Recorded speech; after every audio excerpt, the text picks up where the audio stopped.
Bueno, muy buenas tardes. ¿Cómo están? Espero que bien. ¿Pueden escucharme? Buenas tardes, sí. Perfecto. Bueno, como siempre, un saludo a mis colegas, compañeras, compañeros de cátedra. Adriana, te veo por allí. ¿Cómo estás? ¿Bien? Me alegro. Alejandro Bonani, Juan Carlos, viendo, pero sé que estás ahí en la vuelta, Luis, también.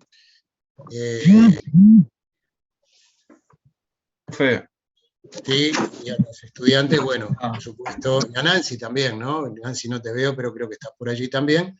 Bueno, un saludo para todos ustedes también, y espero que vengan con renovadas energías para continuar esta parte del curso previo a la semana previa al parcial, que es la semana que viene, recuerdan, ¿verdad? Bien. Esta semana hemos... Sí, cómo no. Buenas tardes. ¿El parcial va a ser al fin, múltiple opción o desarrollo? Preguntas. Va a ser de múltiple opción y con algunas, puede ser con alguna pregunta de verdad o alguna alternativa de esas que tiene Eva también. Falso, bien, verdadero, genial. Por ejemplo, ¿no? Sí, esa modalidad. Gracias. Con mucho gusto, por favor. Bueno, perfecto. Esta semana hemos procurado suplir los días que no tuvimos clases, sea por el feriado, sea por los paros, con algunos videos, y todavía tenemos pendiente completar algunos videos también relacionados con el tema del nexo causal. El día de hoy vamos a comenzar con la segunda categoría del análisis estratificado del delito. Les pedimos que por favor cierren los micrófonos, los que lo tienen abierto, y cuando quieran intervenir, con mucho gusto lo abren. ¿Cómo andás, Alejandro? Ahí te veo, ¿andás bien? Bueno, perfecto. Yo estaba viendo a qué pusiste el anfitrión por la duda que después... Perfecto, justamente. Perfecto, justamente. Y para que también a ver si ya te convierto en coanfitrión también, al igual que Adrián. Perfecto, estupendo, gracias. Entonces, bueno, les decía que hoy empezamos el análisis de la segunda categoría o el segundo escalón del análisis estratificado del delito, que es precisamente la tipicidad.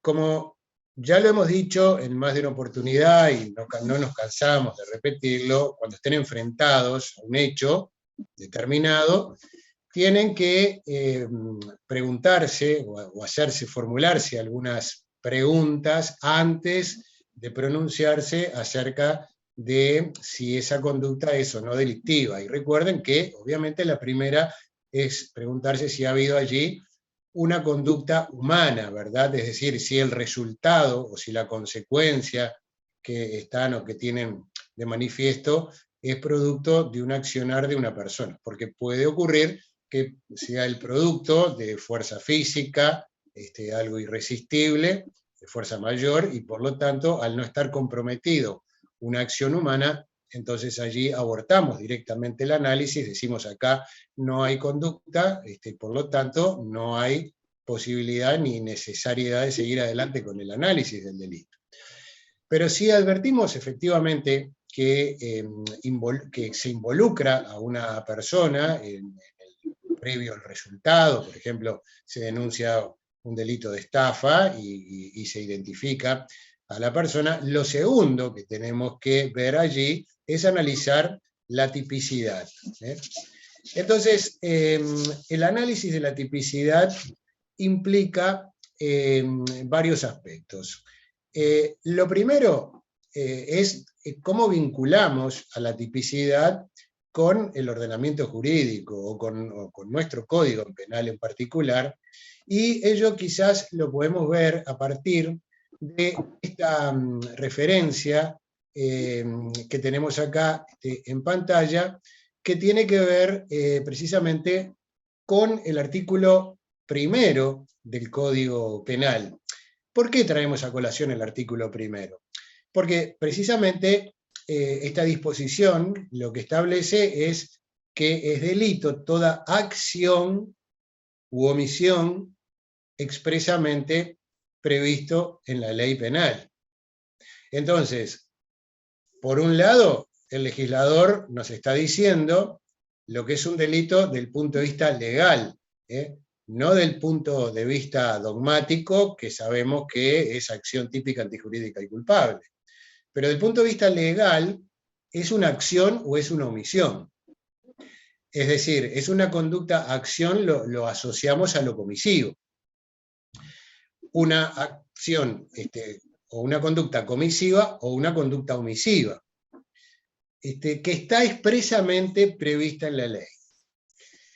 Cuando decimos expresamente previsto en la ley, hay que tener en cuenta alguna distinción allí, porque en realidad lo que está especialmente previsto son los actos o las acciones comisivas, ¿verdad? Que son en realidad la mayoría de los tipos penales del Código Penal, que se encuentran en la parte especial, o del ordenamiento jurídico, que son de naturaleza comisiva.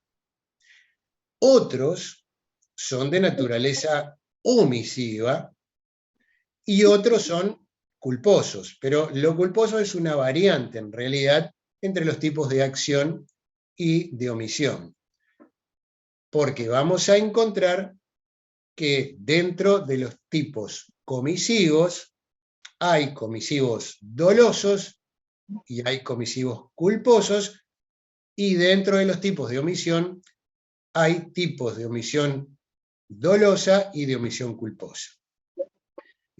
Por lo tanto, es una variante. Pero lo que quiero es que a través de esta imagen que puedan conceptualizar que la acción es lo que más tipos penales representan y que son los que están expresamente previstos.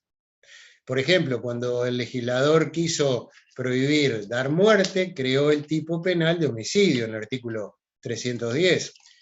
Y cuando se quita la vida, entonces se viola la disposición. Cuando quiso prohibir delitos contra el patrimonio o el hurto, lo prohibió a través del artículo 340, la conducta de apoderarse de cosa ajena. Pero vulnerar esa norma implica una actividad, una acción, ¿verdad?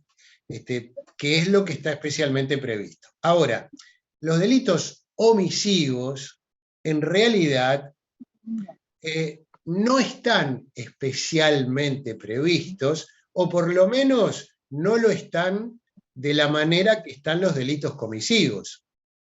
Porque en los delitos comisivos, vamos a encontrar un giro gramatical que empieza, ¿no? Diciendo el que con intención de dar muerte, el que con intención de sustraer cosa ajena, el que suscitar una llama peligrosa, etc. En los delitos de omisión, salvo el que es de omisión propia, como el delito del artículo 332, de omisión de asistencia, que establece a texto expreso, ¿verdad?, el que omitiere prestar asistencia, salvo ellos, los otros delitos de omisión, que se acuerdan que los dividimos cuando clasificamos los delitos, recuerdan los delitos de omisión propia y los de omisión impropia, ¿sí? Los de omisión propia son los que están especialmente establecidos en el Código Penal, uno de ellos es el que acabamos de mencionar, el 332, pero también podemos mencionar el artículo 177 del Código Penal, que es la omisión de los funcionarios a denunciar delitos, determinados funcionarios, etc., o también los delitos de omisión inherentes al ejercicio de la patria potestad, etc., que están establecidos a texto expreso. Esos son los delitos de omisión propia. Pero los delitos de omisión impropia, en realidad, tienen otro giro gramatical, no están identificados de la misma manera, y están identificados como, por ejemplo, lo vamos a ver en el siguiente cuadro, ¿no?, que en el artículo 3 refiere a los delitos de omisión impropia, no impedir un resultado que se tiene la obligación de evitar equivale a producirlo. Pero como ven, es una fórmula genérica. Entonces, si partimos del artículo 1, no están especialmente previstos todos los delitos que puede captar o prohibir esta norma. ¿Y por qué no están previstos todos los delitos de omisión? Porque sería prácticamente imposible determinar uno a uno todas las conductas omisivas que se quisieran impedir. Entonces, el legislador tendría que poner, por ejemplo, al lado de cada delito que se prohibiera la realización, también una norma que estableciera la orden de realizarlo, y por consiguiente, quien no lo cumpla implicaría en la ilicitud de la conducta. Es verdad que esta fórmula estuvo presente en un momento de nuestra historia legislativa, con el Código Penal de 1889, donde, por ejemplo, en el delito de homicidio también figuraba en el mismo texto que no se iba a penalizar el delito de homicidio si se actuaba, por ejemplo, en legítima defensa. Luego, en el código posterior, y conforme a una práctica de política legislativa universal, se aglutinó todos aquellos tipos penales que prohibían la conducta en la misma disposición que los habilitaba, los aglutinó en la parte general, que es actualmente donde se encuentran. Entonces, eso en realidad no cambia mucho la dinámica de lo que estamos diciendo. Ahora actualmente, si se quiere acudir a la legítima defensa, a una causa de justificación, se va a la parte general, ¿verdad? Que es lo que estamos estudiando en este curso. No es necesario que al lado de cada delito exista una norma que lo habilite o lo autorice. Lo cierto es que con esta cláusula, que es una cláusula de evitación, ¿sí?, que es un nexo causal de evitabilidad de la conducta, aglutina, abarca todos aquellos comportamientos que de una manera o de otra realiza una persona, ¿sí?, o deja de realizar, mejor aún todavía, deja de realizar cuando es debido. Y para eso, cuando es debido, es en definitiva cuando tienen el deber de garante, ¿sí? Y recuerdan el deber de garante, que es aquel que establece un vínculo de obligatoriedad entre el sujeto y otra persona. Como por ejemplo tenemos acá en pantalla, ¿no? Unas personas caminando por el pico de una montaña, y quien los guía tiene un deber de garante que no los puede abandonar así como así. ¿De dónde surge ese deber de garante? Bueno, surge del contrato. Previamente se suscribe un contrato por el cual, ¿no?, con la agencia de viaje, o directamente contra el guía, por ejemplo. ¿De dónde surgen los salvavidas, los guardavidas, los guardacostas, como se suele llamar ahora? Bueno, también de un contrato. ¿De dónde surge el deber de garante de los progenitores respecto de sus hijos? Bueno, surge de la ley, del propio Código Civil. Y hay otras fuentes también de derecho, que si bien no están específicamente expresadas, pero son reconocidas y válidas, como el actual precedente, que implica que aquel que asuma un riesgo frente a otra persona, luego debe de conducirla o debe de continuar esa protección hasta un lugar seguro. Y decíamos el caso de quien ayuda, ofrece su ayuda para cruzar a una persona no vidente, luego no puede dejar la mitad de la calle a su suerte. Estas son fuentes de garante. Pero también, y aprovechamos la otra categoría de delitos que no están especialmente previstos tampoco, son los delitos culposos. Los delitos culposos... Profe, perdón, antes que siga, ¿cómo fue que dijo en la omisión impropia que había un nexo causal de... hay un nexo causal de evitabilidad. Eso, gracias. Sí, no, por favor, con mucho gusto. De evitabilidad. Decíamos entonces que la otra categoría de los delitos que en realidad no están especialmente o expresamente previstos, esto lo digo entre comillas, porque todos los delitos, o mejor dicho, para castigar un comportamiento, tienen que estar de alguna manera u otra establecidos en una ley. Lo que ocurre es que los delitos comisivos están descriptos normativamente uno a uno, y los delitos omisivos o los culposos surgen, ¿verdad?, se inducen de determinados criterios normativos.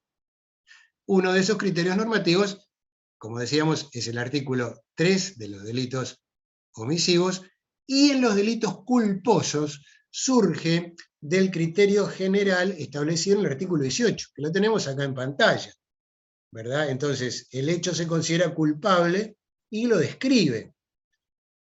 No vamos a encontrar en el Código Penal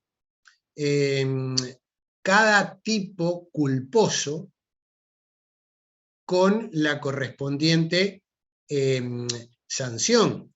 Lo que sí vamos a encontrar es una norma que establece que en ese caso en particular se puede castigar la culpa. Eso sí, por ejemplo, el artículo 19, ¿no?, del Código Penal, que establece que tanto los delitos culposos o ultraintencionales son castigados en la medida en que en el capítulo respectivo, del título respectivo del bien jurídico, establece que serán o que podrán ser castigados culpablemente. Pero los principios surgen del contenido de la disposición, del artículo 18. Entonces el juez, para saber si está en presencia de un delito culposo, deberá analizar normativamente si esa conducta que realizó el individuo era prevista y no la previó. Y no la previó por las consecuencias o por los aspectos que refiere la propia norma. No la previó por imprudencia, por impericia, por negligencia, por violación o leyes o reglamentos. Esas leyes o reglamentos están establecidas además, por ejemplo, si pensamos en los delitos culposos de tránsito, en el digesto municipal. Si pensamos en delitos culposos laborales, están en las leyes que determinan la obligatoriedad de los empleadores para el uso determinado de bienes de protección a los empleados, por ejemplo. Ahora bien, existen aspectos que son comunes a todos los tipos penales. Hay un aspecto funcional o instrumental que refiere al bien jurídico. Más adelante vamos a analizar lo que es el bien jurídico. Ahora solamente la idea es que se pueda visualizar los aspectos que reúnen todos los tipos penales, sean comisivos, omisivos, culposos, etc. Y hay un aspecto objetivo y hay un aspecto subjetivo. Desde luego que cuando presentamos esta forma de ver o de analizar el delito, estamos asociados a un análisis en el marco finalista de la propuesta de Welsing, porque el causalismo tenía otra estructura dentro, en el marco del delito, que era una estructura objetiva subjetiva, exclusivamente el injusto era exclusivamente objetivo, y dejaba el dolo y la culpa en el aspecto subjetivo, que era la culpabilidad. Acá,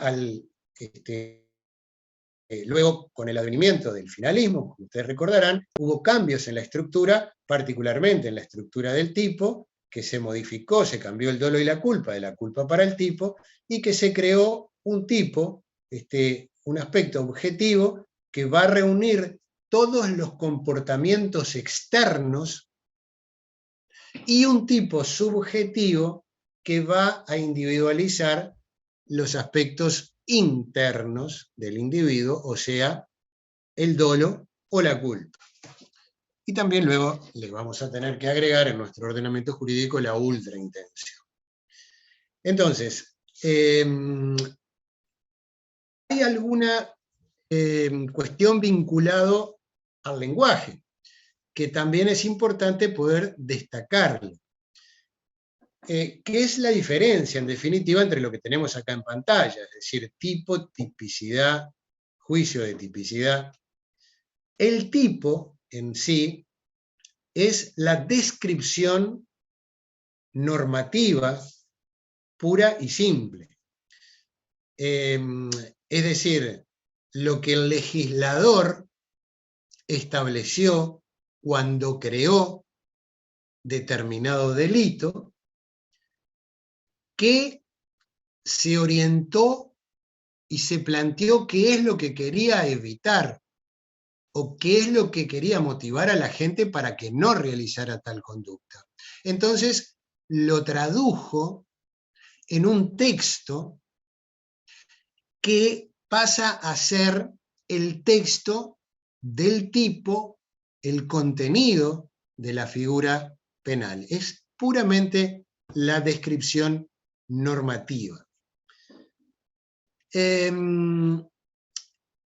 bueno también recordar que en realidad el tipo nace a partir de Ernesto von Wehling, en 1906, cuando procura modificar, y de hecho lo hace, la estructura que von Lis planteaba como acción antijurídica y culpable, y a partir de 1906 es que sobreviene el tipo como una suerte de garantía, si se quiere, para el análisis estratificado del delito. En realidad, Wehling hablaba, utilizaba una palabra en alemán que es Tatbestand, que quiere decir un supuesto de hecho. Después esa traducción pasó al italiano y después al español, y por una comodidad del lenguaje se traduce en tipo, porque en realidad es incómodo estar hablando de un supuesto de hecho, ¿no? Uno tendría que decir, el delito es una acción, un supuesto de hecho antijurídico y culpable. Entonces se reduce al tipo, acción típica, o tipo, típica, antijurídica y culpable. El tipo pertenece a la ley, que es lo que ha creado el legislador. Pero por otro lado, la tipicidad es un proceso de adaptación del comportamiento a la figura, un proceso de subsunción, ¿verdad? Donde cuando alguien dice, bueno, a ver, ese golpe que alguien recibió en el rostro y provocó la pérdida de piezas dentales, esa conducta, ¿verdad? Que es la exteriorización del movimiento muscular del brazo hacia el rostro de una tercera persona, que es un movimiento muscular y que produce una modificación en el mundo exterior, porque la cara ya no va a ser la misma, por más que haya reconstitución de piezas dentales, etc., pero hay una modificación en el mundo exterior. Entonces, es necesario analizar si ese comportamiento, enseguida Germán, ya te doy la mano, ya te doy la palabra, perdón, si es necesario analizar si ese comportamiento está previsto como delito en el ordenamiento jurídico. Eso se llama tipicidad, ¿sí? Proceso de subsunción, es decir, verificar la existencia. Adelante, Germán. Si querés, si podés prender la cámara, con gusto, te agradecemos.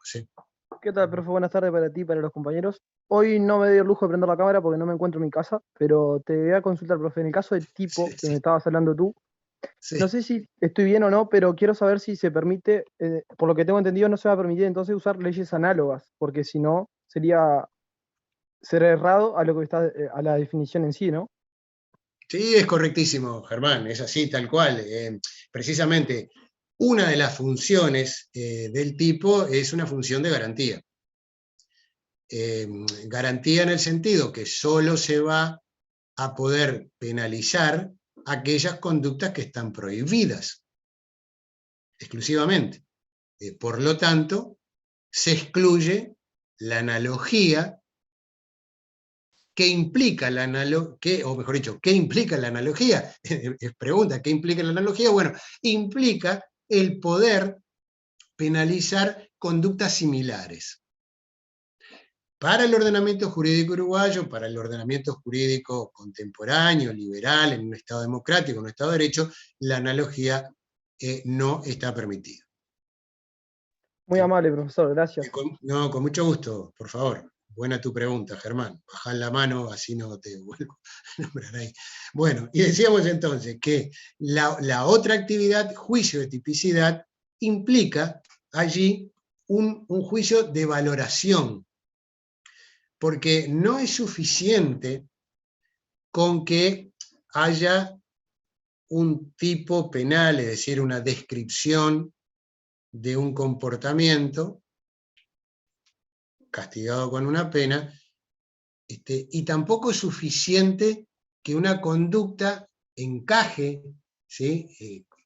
Como si fuera el pie en la horma del zapato, tampoco es suficiente, sino que es necesario establecer un juicio, una valoración, que es lo que realiza el juez una vez que está enfrentado a una conducta típica.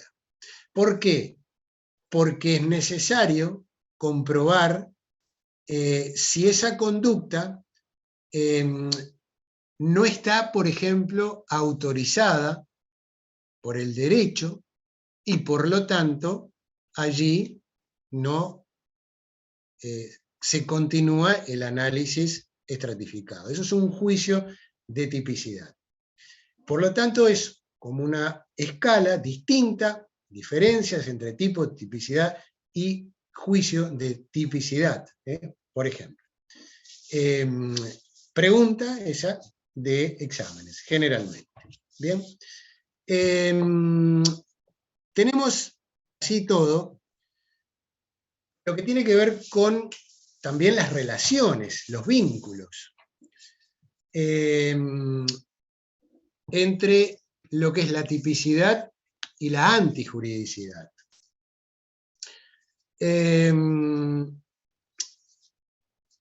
Cuando estamos en presencia de un hecho, o el análisis de un hecho, lo que analizamos es si está prohibido, como recién veíamos, ¿verdad?, en la tipicidad.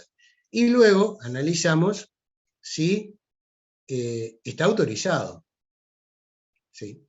Entonces, entre la tipicidad, que es lo que prohíbe, y la antijuridicidad, que tiene, que es actuar en contraderecho, contra el ordenamiento jurídico, pero que tiene causas de justificación, es decir, que habilita a realizar determinadas conductas en ciertas circunstancias, entonces tenemos que preguntarnos qué vínculo hay entre la tipicidad y la antijuridicidad. O como señala nuestro amigo de la izquierda, que nos lleva a la pregunta, ¿no?, si la antijuridicidad es independiente de la tipicidad. Y allí hay dos posiciones, generalmente, que se rescatan, que implica, por un lado, establecer que hay una presunción de antijuridicidad, que la tipicidad, cuando se da, cuando se visualiza, es porque presume que es contraria a derecho. Por ejemplo, si alguien mata, se presume que esa muerte es antijurídica. Se presume.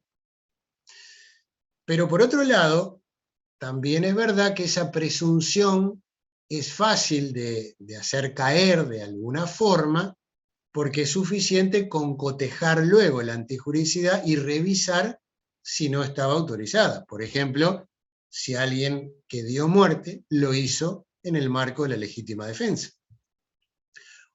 O si alguien que sustrajo alimentos lo hizo autorizado como estado de necesidad por ser un hurto famélico, por ejemplo.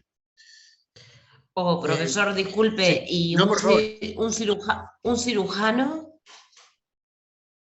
Un cirujano que, perdone, bueno, que mate en un quirófano, obviamente, sin querer, pongámosle que no, que esté rodeado de toda la precaución posible, que no cometió ni negligencia ni nada, ¿no es antijurídica la muerte?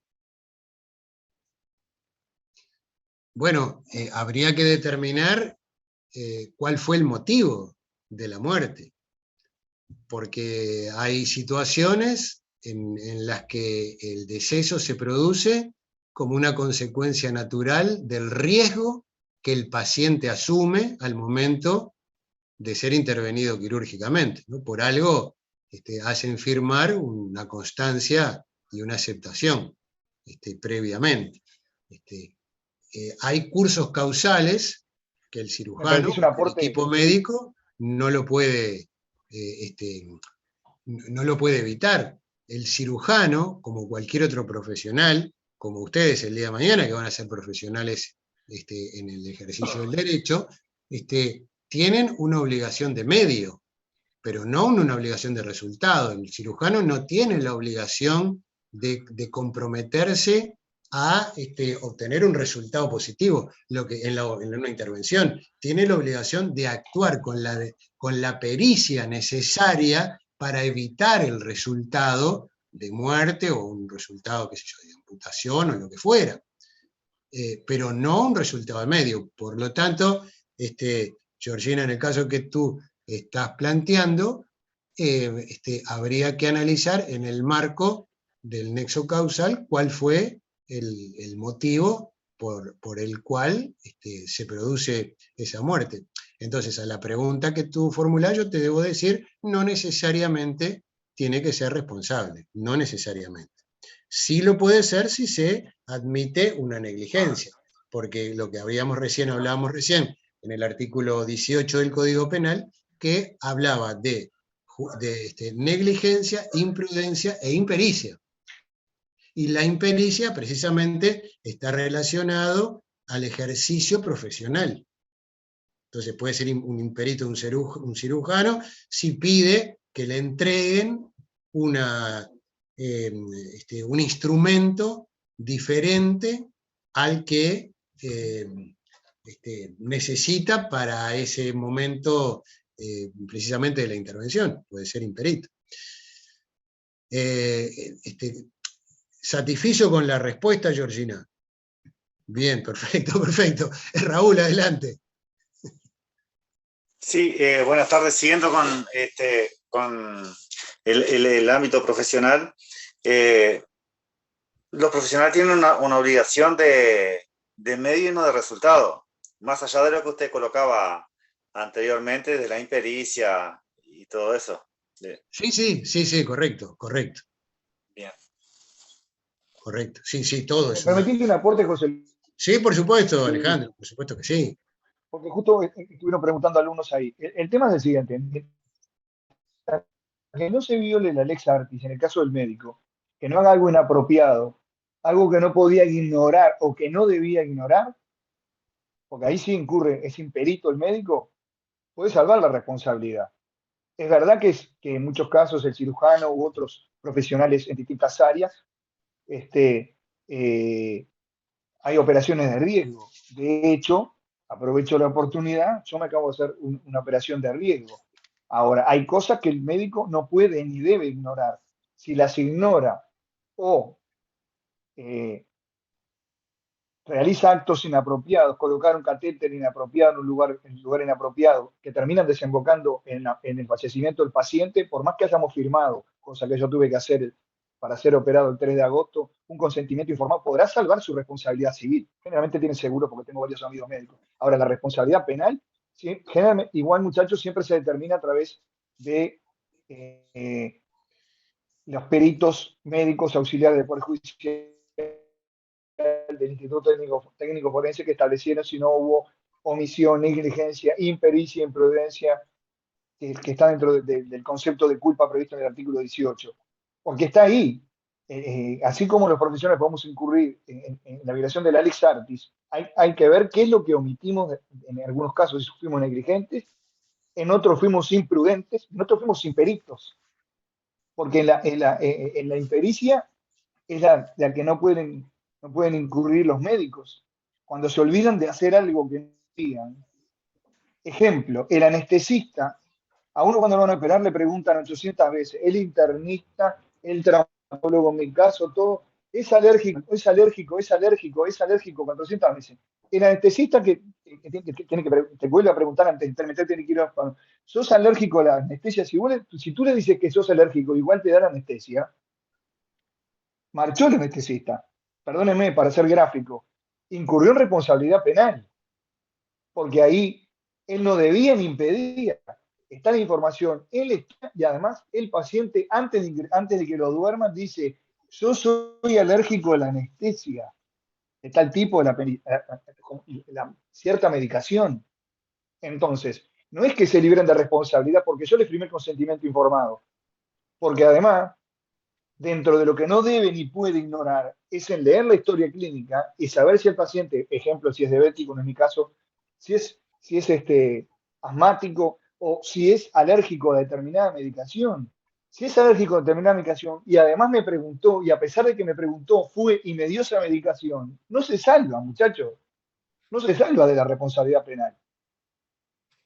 Perdóname, José Luis. No, al contrario, Alejandro, gracias por tu aporte. No, pero ¿sabes por qué? Porque yo pasé por una operación hace poco y me preguntaron tantas veces, antes, durante, después, antes de entrar, antes de que me durmiera, si quería fibrar, si quería esta, aquella, la otra, 400 preguntas. Y si sos alérgico tantas veces, sí, por hay supuesto. gente que contesta, soy asmático, o soy diabético, etcétera, etcétera. Y después yo vi como un paciente al lado mío, operado en la sala, que era diabético, le trajeron, hay nutricionista, ¿no? Se supone en un sanatorio, y hay distintos médicos. ¿Cómo le pueden traer una alimentación que la persona no puede ingerir? que entre comillas, o entre paréntesis, es veneno. Bueno, ahí alguien comete un error. Perdón. Sí, por supuesto. Incluso, Alejandro, esto que tú decís del anestesista, en realidad... Igual contesté por escrito algunas cosas. Para que les quede claro bien el concepto de por qué es el médico o no es responsable. No, está bueno. Está bueno también, Alejandro, que lo contestes también por escrito, y Adriana también, y los demás compañeros del cuerpo docente, porque así agilizamos también el desarrollo del tema, ¿no? Sin perjuicio que por supuesto pueden intervenir cuando gusten. Y además, Alejandro, simplemente una acotación a lo que tú decías, porque tú nombrabas al anestesista. El anestesista, en realidad, es el que, el que tiene la última palabra. El cirujano, se piensa que es el cirujano, en realidad no. El cirujano tiene que esperar la orden del anestesista para comenzar la intervención. Por eso, ahora no me acuerdo si ya subimos los videos del nexo, del nexo causal de la imputación objetiva, creo que todavía no, pero allí justamente es donde se resuelven problemas de imputación, ¿verdad? Del reparto de roles, etc. Bueno, Raúl y Andrea, Andrea, adelante, por favor. Buenas tardes, ¿qué tal? Buenas tardes, ¿qué tal? No, siguiendo el mismo, lo que estaba diciendo el doctor Alejandro, que aparte, digo, hay esos elementos fundamentales que pasan que se saltean muchas veces, como nada más ni nada menos de la lectura de la historia clínica, porque aparte convengamos que el paciente está en una situación de vulnerabilidad total, donde a veces se le hacen preguntas que pueden estar alejadas en ese momento por el estrés o por cualquier cosa que sea, y no contestar adecuadamente. Por eso no siempre se libera, porque muchas veces, lo he visto trabajando en la salud, que se libera justamente al paciente de la responsabilidad, no me dijo, hice tal cosa porque el paciente me lo dijo. El paciente está en el lugar del paciente y no hay que olvidar ese lugar que es fundamental de la vulnerabilidad del paciente y por sobre todo de las técnicas a seguir, por ejemplo, la lectura de la historia clínica, fundamental, como para que la culpa o no, pero va por ese lado, ¿no? Pero son cosas habituales que se ven en el lado de la salud, por ejemplo. Sí, claro, por supuesto. Andrea, a raíz de lo que tú decís, miren, perdóname, por ahí es bueno también el tema... Después. ¿Perdón? Te hago una última interrupción. Ah, dale, dale, yo después le contesto. A mí me dieron el alta un sábado. La historia clínica la escribieron sábado, domingo. Mi esposa fue a buscar la medicación a la farmacia de la mutualista, no estaba cargada el sistema. Cuando uno se operó tiene que tomar anticoagulante. Yo estuve sábado, domingo, lunes y martes sin anticoagulante. Si me hubiera pasado algo, alguien era responsable. No sé quién. El internista o el traumatólogo me dieron el alta y me dijeron que tenía que tomar cierta medicación, etc. Estoy acá vivo contándoles el cuento, pero mire si me hubiera pasado algo. Les pongo un ejemplo. Alguien fue omiso. Por supuesto, presenté por mail una queja a los usuarios de X mutualista. Para que tengan una idea de hasta dónde puede llegar la omisión, sin querer lo que fuera, se cargó tarde, etc. Pero no estaba cargada. Y yo llamé a la móvil el sábado de noche, por el dolor que tenía, había sido dado de alta de 3 días después de operado, y no había cargado la historia clínica ni el sábado, ni el domingo, ni el lunes.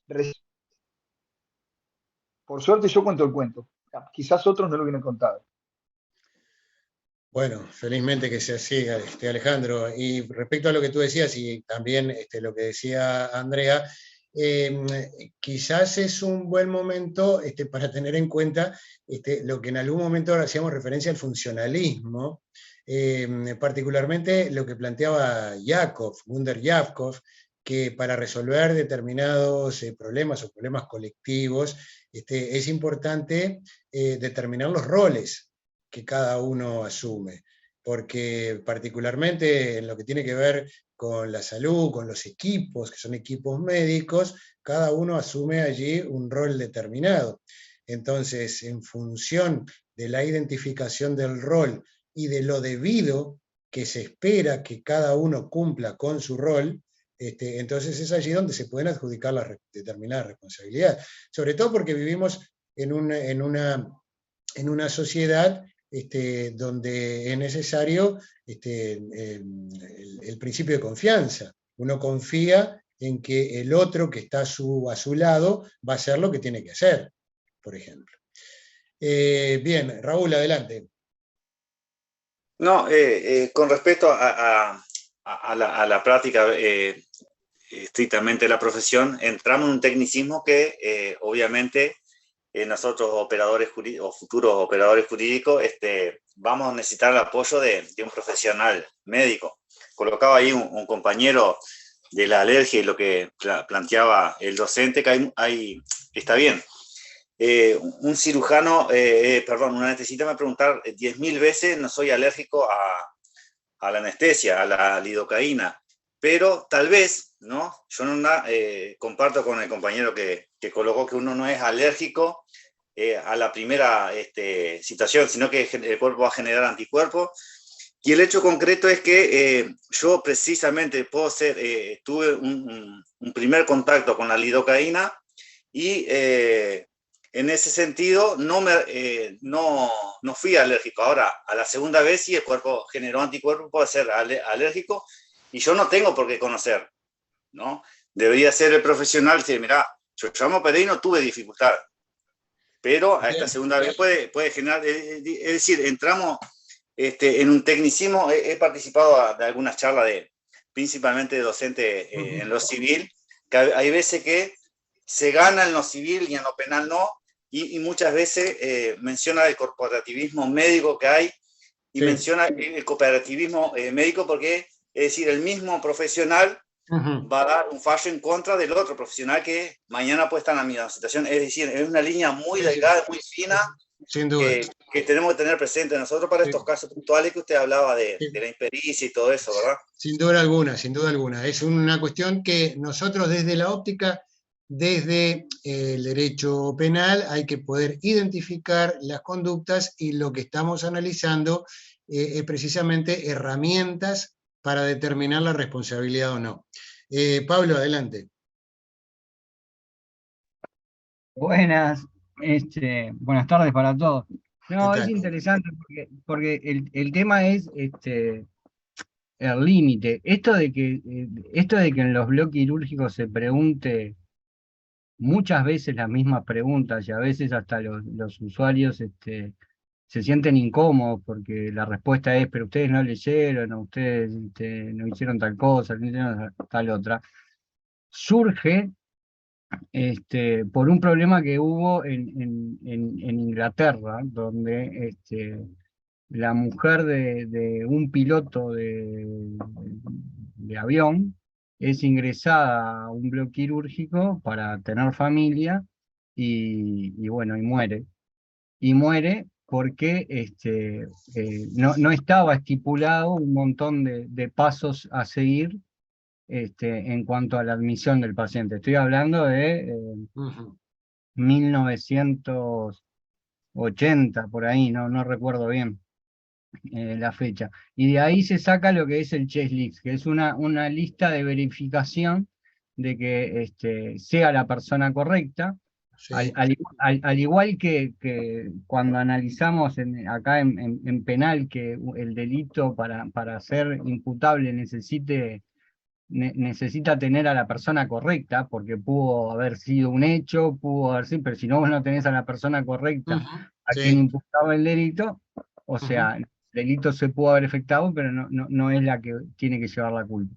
Y por eso es una cuestión de responsabilidad, lo que tú planteas a partir de un caso concreto, es eso, Pablo, ¿verdad?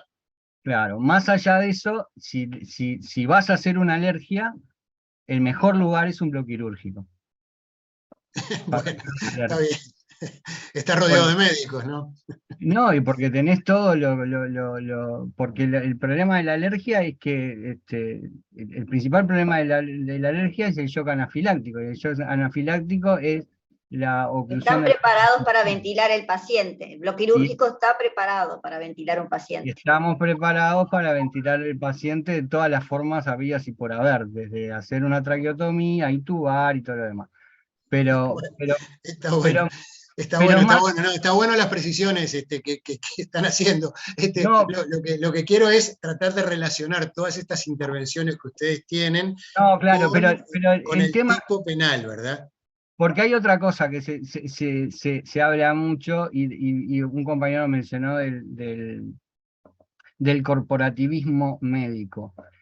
Pero en realidad, cuando un usuario o el familiar de un usuario o el usuario mismo hace una denuncia civil o penal, es porque fue alentado por otro médico. Sí.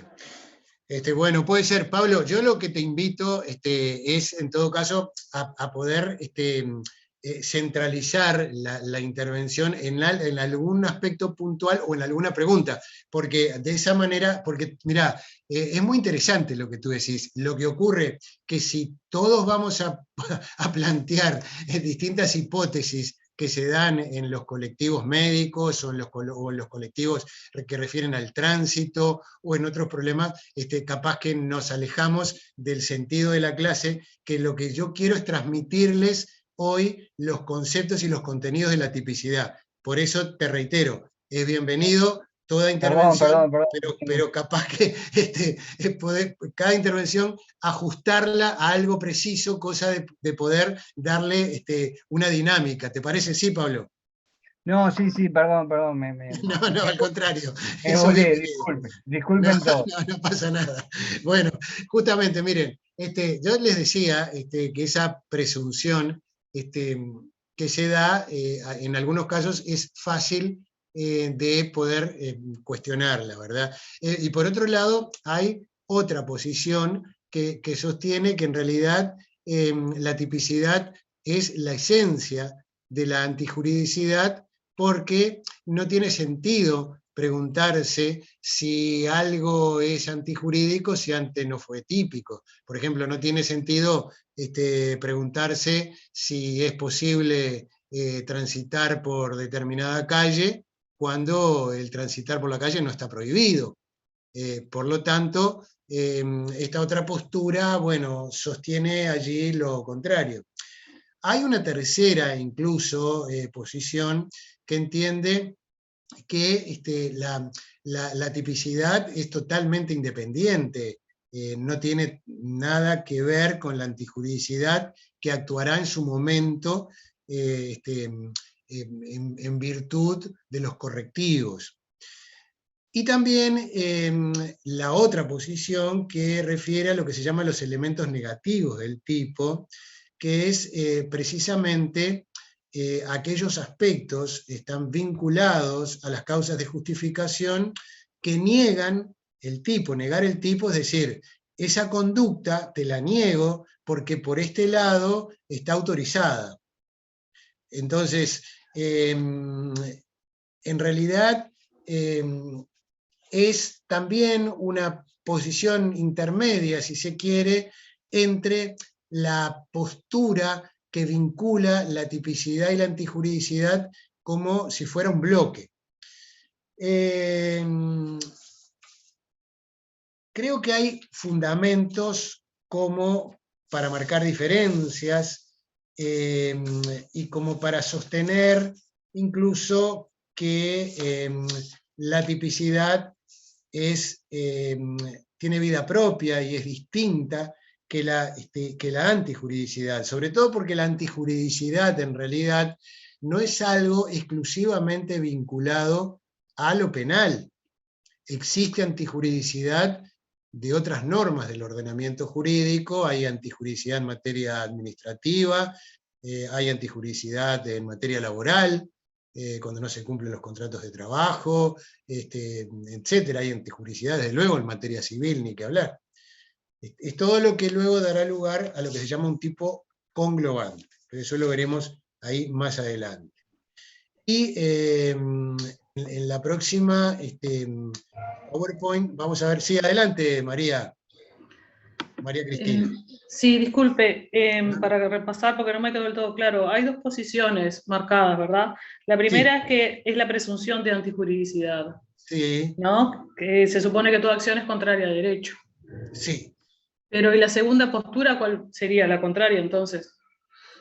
No, la segunda es que es esencial, que forma parte, que la tipicidad forma parte de la antijuridicidad, porque de lo contrario no tendría sentido hacerse preguntas acerca de si una conducta es o no antijurídica si no es previamente típica. Por eso hacíamos referencia a este ejemplo de caminar con la calle, pero podíamos hacer cualquier otro. Qué sé yo, no tiene sentido preguntarse si tocar el timbre y salir corriendo es una conducta antijurídica si antes no verificamos que tocar el timbre y salir corriendo en una puerta es una conducta típica que está prevista como delito. Bien, gracias. Con mucho gusto, al contrario. Hay una serie de clasificación en los tipos. Algunos están aquí referidos, hay algún otro también, pueden encontrar, como vimos cuando clasificamos los delitos, también otro tipo de clasificaciones. Pero algunos, por ejemplo, los tipos penales responden siempre a un principio de legalidad. Ahora, hay algunos tipos penales que se llaman tipos penales en blanco, por ejemplo, y son aquellos en que la pena resulta individualizada en otra norma. O la descripción, o la conducta en sí misma reprochable, se encuentra en otra norma. Es decir, hay que acudir a otro tipo penal para saber si la conducta es reprochable o no. En otros casos, por ejemplo, hay tipos penales de autor y tipos penales de acto. No lo tenemos acá precisamente en esta clasificación, pero creo que se le puede incluir perfectamente bien. El tipo penal de acto es el que proclama una jurisdicción en el marco de un derecho democrático, en un Estado de Derecho. Se castiga por lo que se hace. A diferencia del tipo penal de autor. En realidad, el tipo penal de autor es que persigue a la personalidad, no persigue el hurto, sino al ladrón, no persigue al quien diera muerte, sino al homicida. Entonces, es desde luego una calificación peligrosa porque puede dar lugar a la arbitrariedad. De hecho, los tipos penales de autor son los que privilegian o los que caracterizan los gobiernos autoritarios o los estados autoritarios. ¿Sí? Por esencia, o quizás el tristemente célebre o paradigmático ejemplo del Estado nazi, ¿verdad? Que perseguía a los judíos, o perseguía en realidad a todo aquel que atentara contra el sano sentimiento del pueblo alemán. Entonces, esa estructura evidentemente obedecía a una arbitrariedad por parte del juez, que era el que determinaba si era o no. Hoy por hoy, incluso el tipo penal de autor, todavía hay algunos resabios en las legislaciones, que daban incluso en los edictos policiales de mitad de siglo pasado, en la legislación uruguaya, incluso algunas normas en nuestra legislación actual, por ejemplo, el artículo 48, numeral segundo, si mal no recuerdo, que habla sobre la agravante de la habitualidad por reincidencia, establece la forma de vida, ¿no? Que el juez debe evaluar para determinar una reiteración, una reincidencia por habitualidad, conforme a cuál es el estilo de vida que lleva, a los amigos que tiene, etc. Y bueno, son resabios de derecho penal de autor. Esto no ha sido resuelto definitivamente en el mundo. Es más, les diría, si me apuran un poco, que si uno mira la situación en nuestro continente, en la región, por ejemplo, hay estados que directamente acuden a una política de un derecho penal de autor, abiertamente, ¿no? Por ejemplo, sin ir más lejos, en El Salvador, hoy por hoy, la persecución, la política criminal del Estado actual de El Salvador es penalizar a aquellos que tengan tatuajes, es la lucha contra los maras, ¿no? O contra las agrupaciones bueno, paralelas al Estado, etcétera, como quieran llamar. Pero uno de los criterios de persecución política es aquellas personas que tengan tatuaje.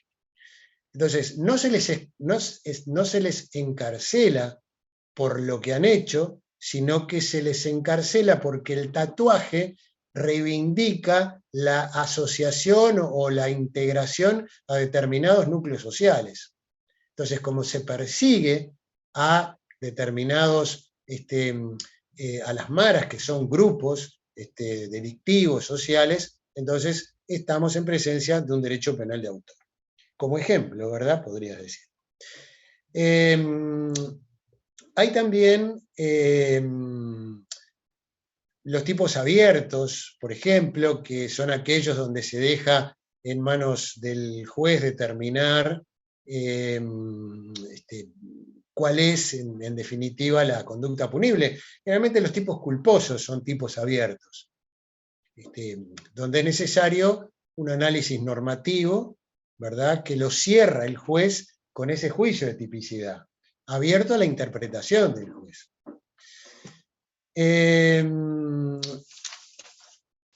Hay tipos penales que se llaman tipos conglobantes. Tampoco lo tenemos acá en esta, pero es importante tenerlo en cuenta. El tipo conglobante, en realidad, o la tipicidad conglobante, es interesante porque, como decíamos al principio, no es suficiente con que se pueda determinar que una conducta encaja en un tipo penal. Es necesario, además, determinar si hay causas que excluyen de la tipicidad. Es decir, si uno puede ver en el orden normativo si el derecho no quiere prohibir. Entonces, en el tipo conglobante, lo que significa conglobante es decir, el tomar en conjunto todo el orden jurídico, ¿no? Que, como decíamos hace un rato, las normas que habilitan determinados comportamientos y que forman parte de la antijuridicidad no son exclusivamente penales. Entonces, cuando uno evalúa si una conducta es merecedora de pena o no, es necesario también establecer si, por ejemplo, no hay alguna otra forma en el ordenamiento jurídico que el legislador postuló para que no se castigue. Por ejemplo, si se afectó o no un bien jurídico.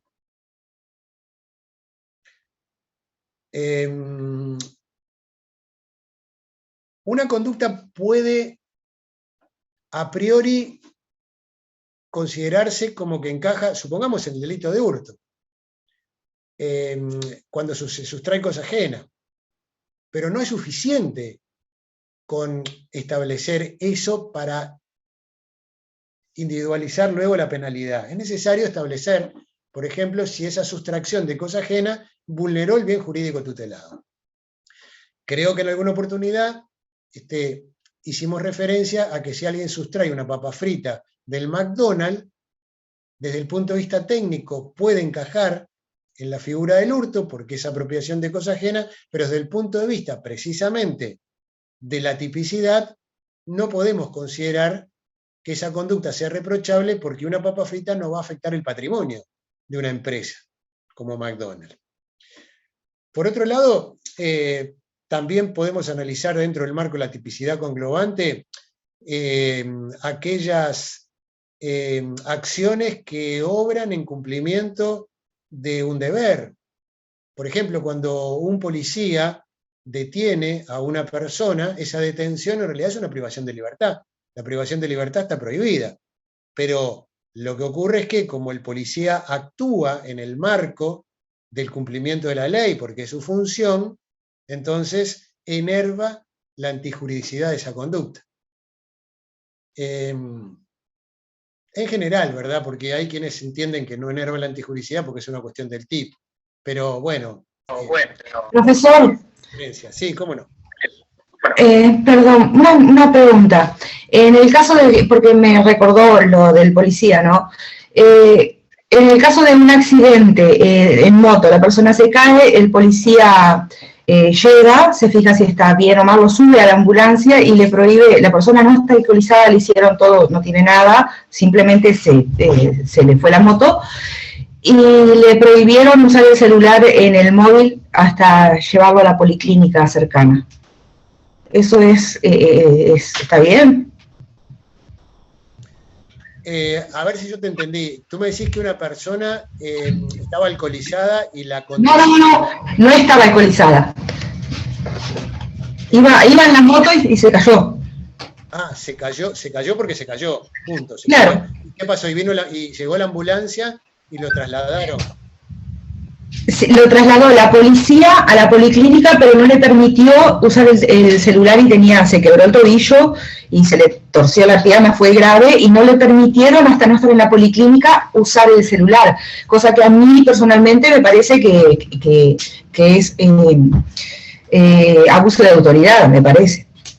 Bueno, ahí te diría de hacer uso de la Constitución, ¿verdad? Porque justamente lo que hacíamos referencia hace un rato creo que es aplicable. El artículo 10 de la Constitución te resuelve el conflicto. Te dice que nadie será obligado a hacer lo que no manda la ley ni privado de lo que ella no prohíbe. No hay ninguna norma que establezca que está prohibido hablar por un celular. Cuando uno va en calidad de paciente. Como en ese claro, caso, porque no estaba detenido. porque no estaba detenido. Por lo tanto... es una conducta que no debió hacerse. Muchas gracias.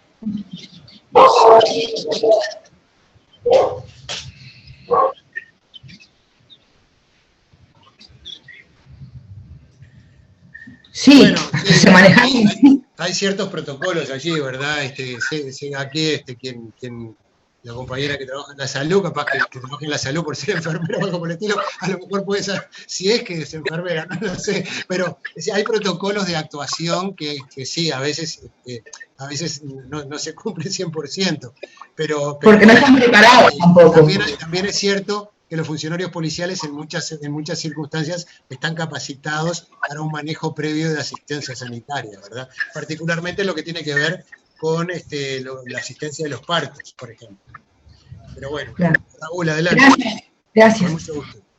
Profesor, se me fue la palabra ahora que usted estaba utilizando, que utilizó para el tema de McDonald's, pero dentro de este bien jurídico protegido, ¿no? Que no va a afectar el patrimonio, ¿no? Porque también leí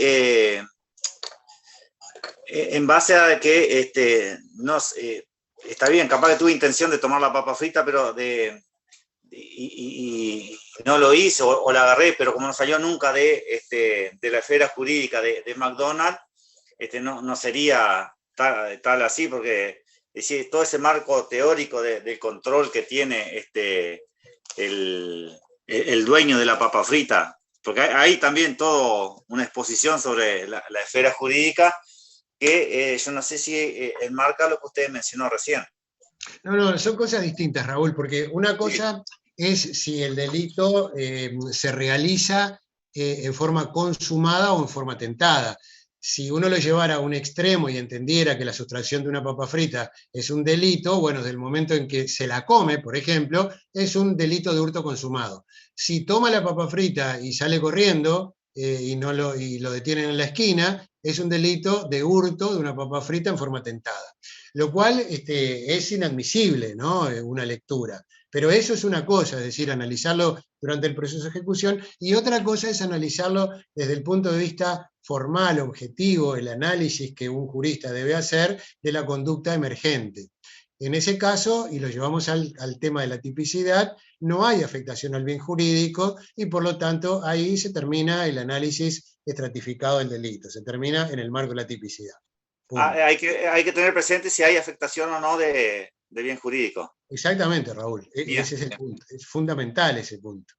Bien, gracias. Es así, tal cual. Bien, y les decía además, que, bueno, acá estamos haciendo referencia simplemente a algunos de los tipos que hemos visto, tipo indiciario, etcétera, pero los quiero llevar a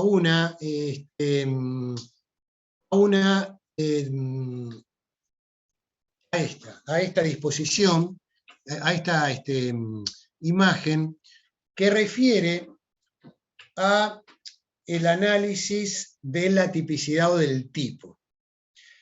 Cuando comenzamos la clase dijimos que el tipo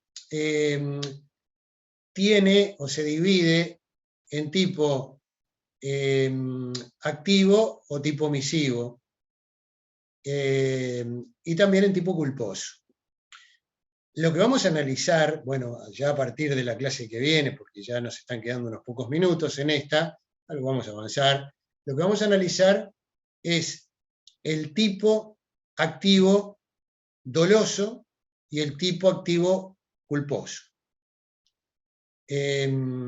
O mejor todavía, vamos a dividirlo en tipo, en una parte objetiva y una parte subjetiva.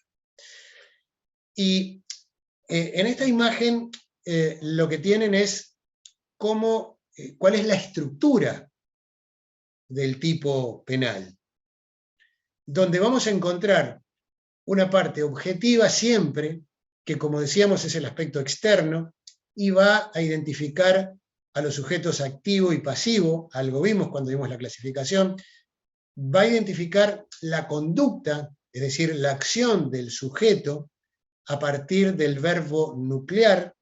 El verbo nuclear es lo sustancial en una oración, esto es válido para cualquier oración gramatical, porque es lo que identifica el comportamiento, ¿sí? El verbo nuclear, por ejemplo, en el artículo 310, el que con intención de matar diera muerte, ¿no? El verbo nuclear es dar muerte.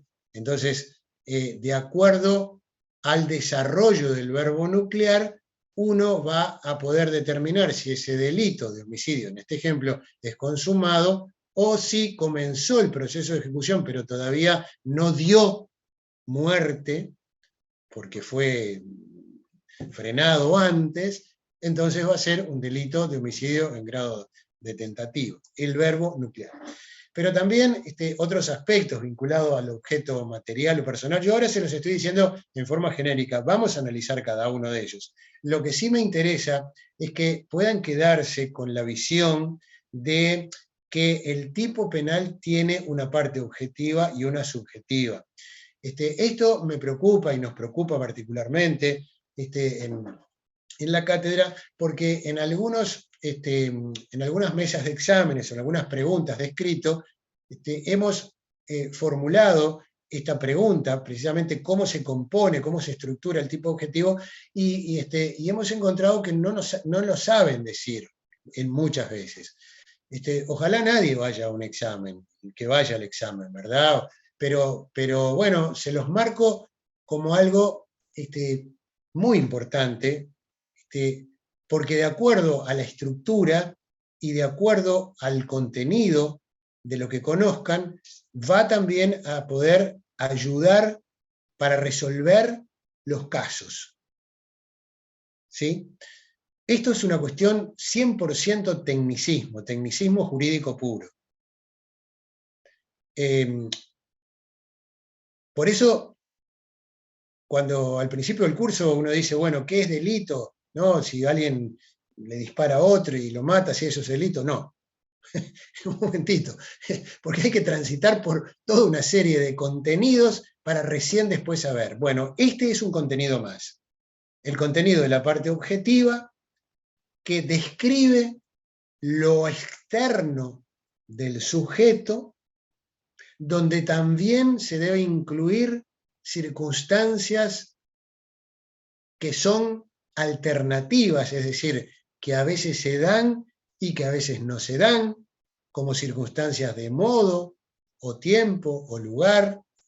A veces los delitos se cometen de noche, a veces de día, a veces el modo, a veces es con violencia, a veces es sin violencia, y forman parte, incluso a veces hasta cuestiones de orden normativa, que es necesario interpretar el concepto de funcionario, interpretar el concepto de documento, interpretar el concepto de mujer honesta para el delito de rapto, para otro tipo de connotaciones que culturalmente van variando con el tiempo. Y por otro lado, tenemos una parte subjetiva, donde vamos a analizar el dolo, y vamos a analizar los elementos integrantes del dolo, que el dolo es el querer el tipo objetivo, ¿verdad? Querer la realización del tipo objetivo. Otros elementos integran, cómo se integra el dolo, y además también otros elementos distintos del dolo. Ahora... Perdón.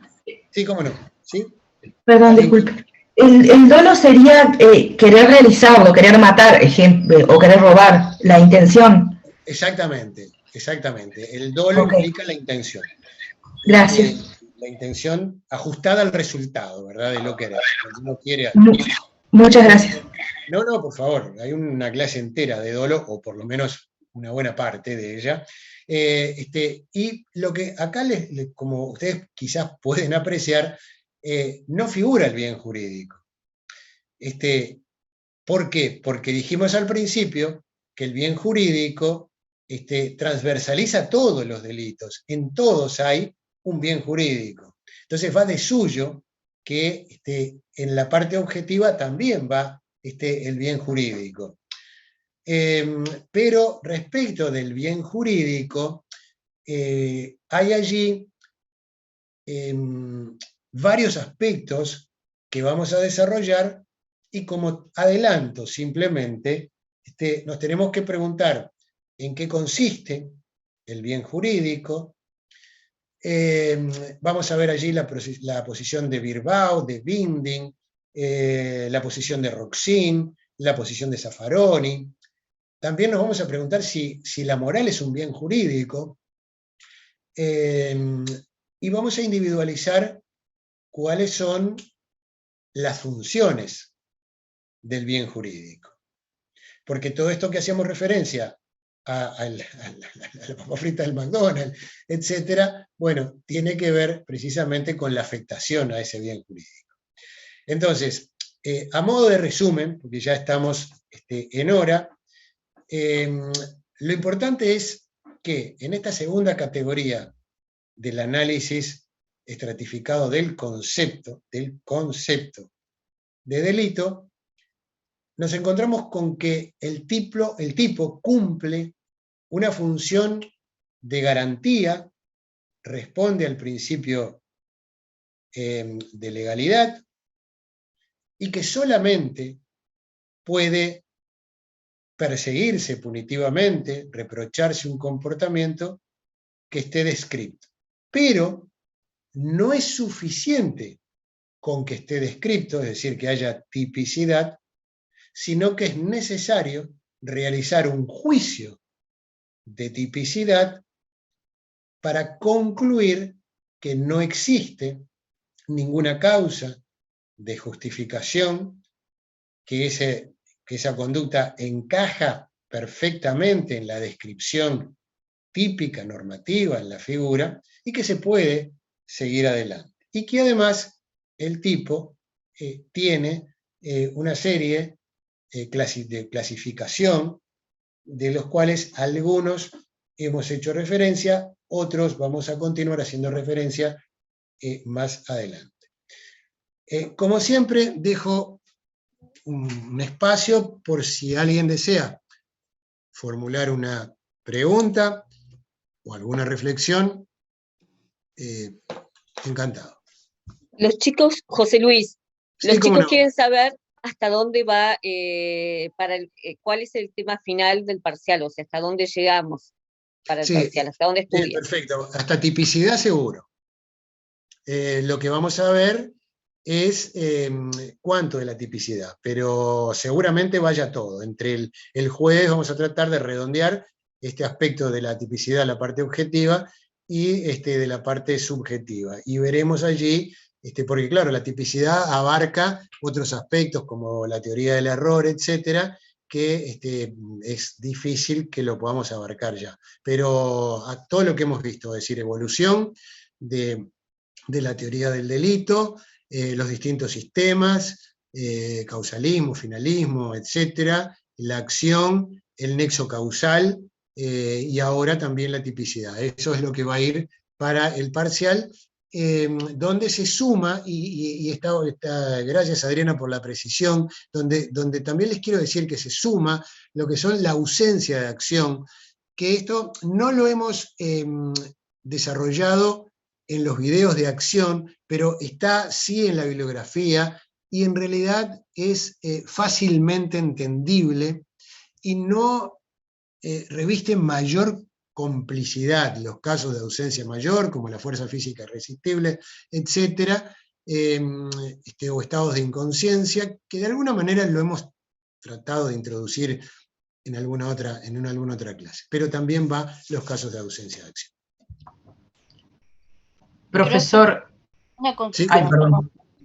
Perdón, Daniela. La modalidad, no sé si que hable la compañera igual si quiere. A ver, adelante. Le quería hacer una consulta referente al tiempo del parcial. Sí, claro. ¿Cuál es la consulta?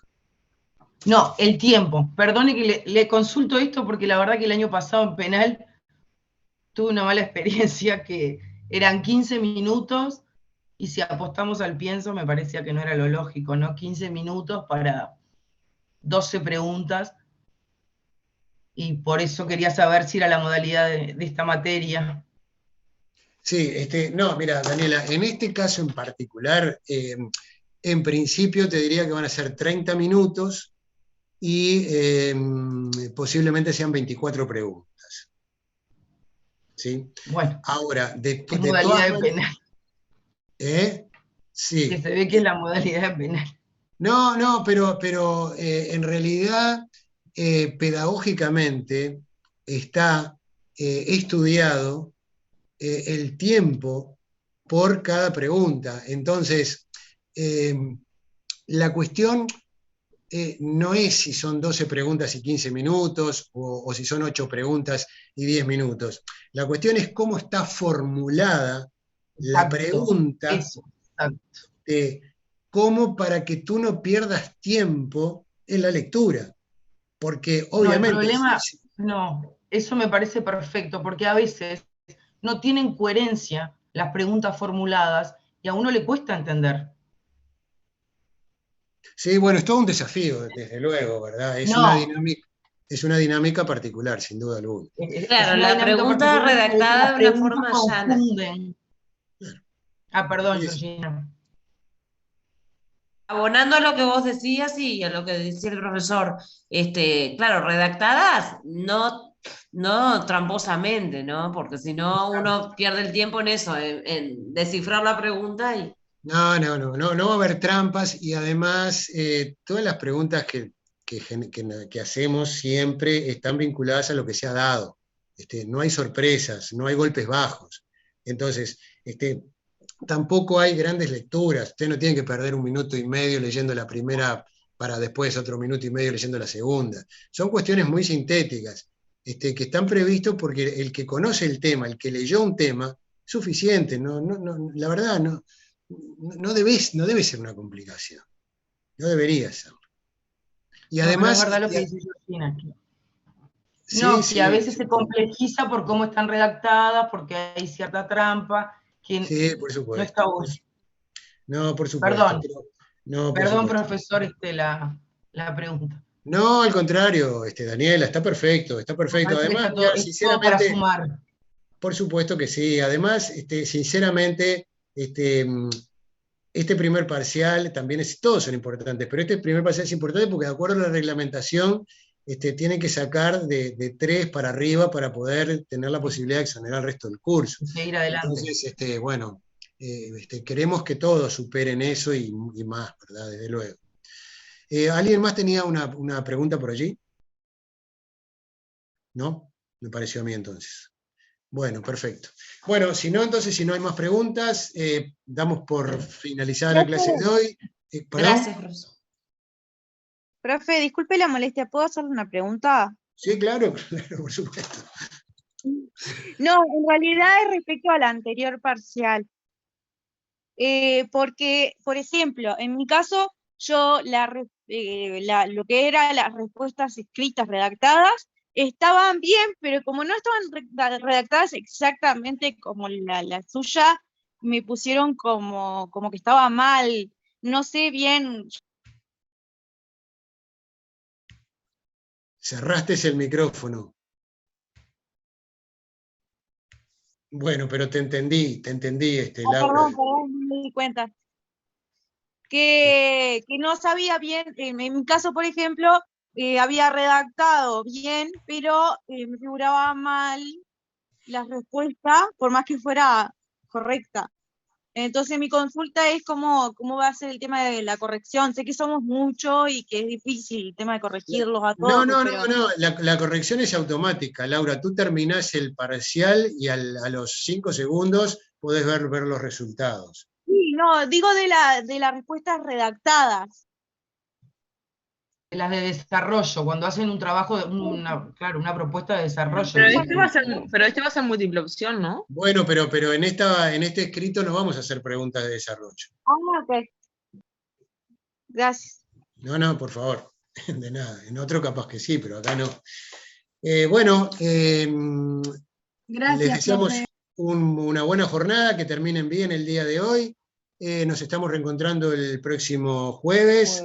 Un saludo para todos los estudiantes, el gusto de siempre, y también para mis colegas, gracias por la ayuda de siempre, Adriana, Alejandro, Juan Carlos, Luis, Nancy, si estuvieron por allí, que no los pude ver acá convertidos, pero bueno, nos estamos reencontrando. Que pasen todos ustedes muy bien. Muchas gracias, profesor. Gracias. A todos. Hasta luego.